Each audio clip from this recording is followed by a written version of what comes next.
Flying with your cat?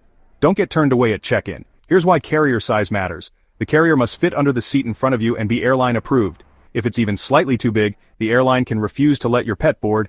Yes, even if you've already booked your ticket, and comfort counts. Some carriers lack ventilation or space, making your cat anxious or even sick mid-flight. Here's your fix. Choose a soft-sided, airline-approved carrier. Brands like Sherpa or Sleepypod are trusted for travel. Measure the underseat space from your airline's website. Every plane is different, and start early. Let your cat explore the carrier weeks before your trip. Add a familiar blanket and some treats to build comfort. One fact, airlines can legally deny boarding if your carrier doesn't meet size and safety standards, even for emotional support animals. Don't take chances. Follow the Continental Paws for more pet travel tips.